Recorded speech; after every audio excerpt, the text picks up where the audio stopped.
So the first concept that I will be discussing is employment at will, which is when employees can choose to leave the company at any time, and employers can let go of employees at any time.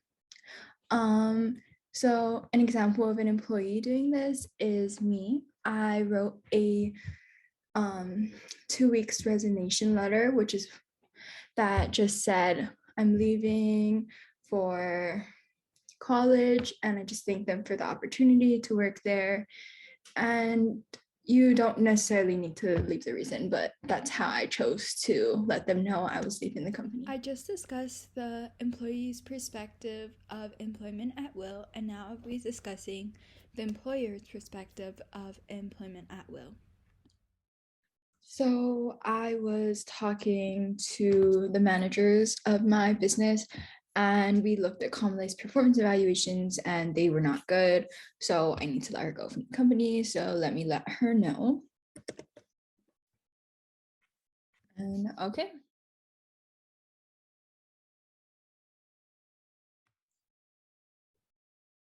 So the next topic that I'll be talking about is cyber vetting. And cyber vetting is when employers use potential candidates' social media to get a better impression of these candidates. So if I was reviewing two candidates, I would go through their social media, and in this example, I will be using Instagram. So my first potential candidate for this family-owned business is Adam Sandler. So let's see. Okay, so it's not bad. Pictures of friends and family and his dogs. Doesn't look like there's anything too controversial. Okay, my next candidate is Donald Trump. Oh, I think he might be a bad candidate. There's a lot of political affiliations. I don't really want all of that attached to my company. Yep. Next, I will be discussing person-environment fit, which is where an individual's skills, abilities, and knowledge that they carry allow them to match well into their work environment. Gracelyn Jardine will be sharing her experiences with that.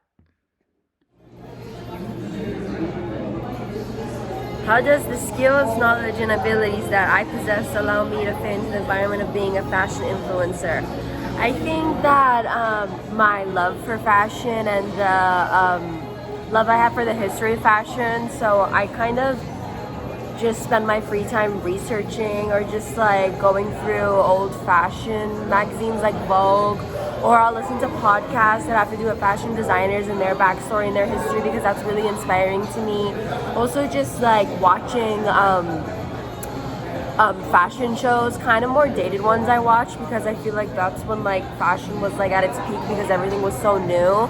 I also like watching the new ones because like there's a lot of new people that are in the fashion realm, including myself. I'm trying to be like that.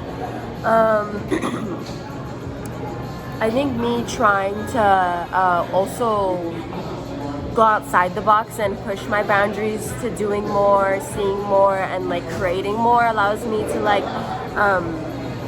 fit into the environment of being a fashion influencer, because I think with being an influencer it's about authenticity and people gravitate towards that. So I like to be authentically myself, but I also like to try new things and be very open-minded about things. So by pushing my boundaries, I kind of find new aesthetics or new trends or maybe types of fashion that I wouldn't normally gravitate to because I am from Hawaii, so not everyone really dresses high fashion.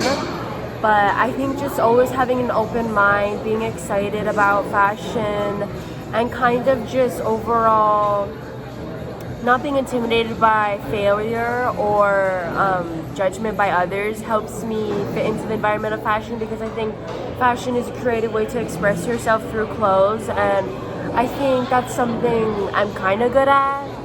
I think in my opinion I'm good at it, but I don't really care about anybody else's opinion.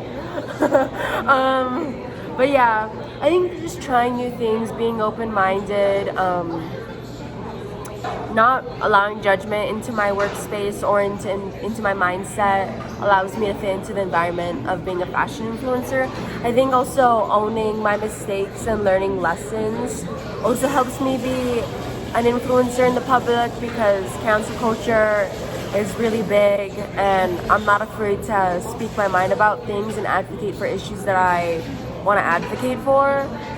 So the influencer aspect I'm still kind of learning, but I think as long as I stay true to myself and express myself in a healthy way that doesn't hurt others, that would be good for me. But yeah, I'm still kind of new at the influencer stuff, but it's working well, so I think that's why I fit into that environment.